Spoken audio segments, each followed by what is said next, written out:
Non-valedictorian, haven't swam across the Pacific? It's all right, you still got a chance at the Ivy League. Let me tell you, before the question was, haven't swam across the Pacific? It was, haven't scaled Kilimanjaro? This, of course, was until I met a student who not only scaled Kilimanjaro, but did it in record time for his country. The kicker was that his brother was the prior record holder. Hi guys, my name is Sri Akella. I'm a director at the Dream Seekers Academy, and we help students from around the world get into the schools of their dreams at the undergraduate and graduate levels.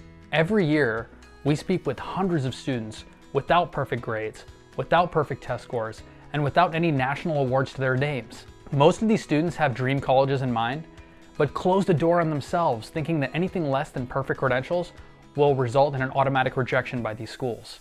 We get it, right? Most of the students that end up getting into these top schools have really strong scores. But let me tell you a quick story. Once we had a student run into us after an information session on college admissions. She was closer to the bottom half of her class, very average standardized test scores, no real awards to speak of, yet she still had this aspiration to get into higher level schools. You know, her experience up to this point had been that anytime she'd revealed her numbers to anyone else, they'd try to convince her to shoot for lower level schools, and they did so without actually looking further into her profile. So in fairness, if we were to look at the numbers in isolation, yeah, it's true that this student would tend to not have the numbers that a top school would seek. But behind every number is a story. And that's why it's so important to understand the context behind grades and scores. So I spent some time asking the student about any community work or extracurriculars that they were involved in, or anything else that I should be aware of. Most of this conversation kind of came up empty, but then I just happened to ask on a typical day what the student does with her free time. And that's when I discovered gold. So I started digging further, and I found out that the student had been involved in a whole bunch of environmental initiatives, particularly leading expeditions to rescue endangered species in the region that she was from. Side note, I also happened to find out that her dad, who's an environmentalist, was on the government's watch list for all of his environmental protection efforts. It was at this point that I discovered that the student had never even considered what she did with her dad to be an extracurricular activity because it was such a normal part of her day. From then, it was very clear to me what the theme of her applications would be. National Geographic. So once we had a theme, we knew we had a shot at the more competitive colleges, so we offered advice in 3 areas. One was to get her the right support so that she could get higher standardized test scores. 2 was to help her plan her summer in a way that would make the most of her involvement in these environmental initiatives. And then 3rd was just to help her narrate her story on paper through her essays. So ultimately, the student ended up getting into a number of top schools with bioscience programs. Now, I'm not gonna mention names in this video, but if you've ever Googled top universities, these are the names that you would find. Now, obviously, this isn't every case. Not every student's out there trying to protect endangered wildlife. But more often than not, we see students who consistently sell themselves short by thinking that whatever they're doing is incredibly ordinary.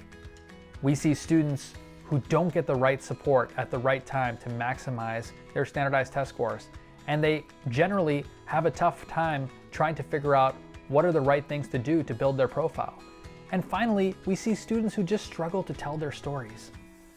The problem is that at each stage of this process, students may be compromising their admissions to higher tier universities and potentially scholarships as well. Look guys, there's many that claim to be experts and probably over 1 million videos out there on the secret sauce to admissions and the perfect advice for you.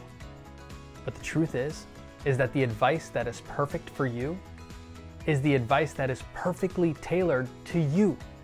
That's why it's so rare and valuable, right?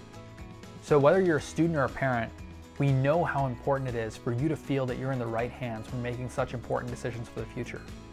And that's why we at the Dream Seekers, one of the core values is to put the student first. So what does putting students first mean?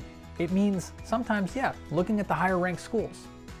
But sometimes it also means looking at the culture of the school over the rank. The right advice will not only consider the student's ambition, but their ability.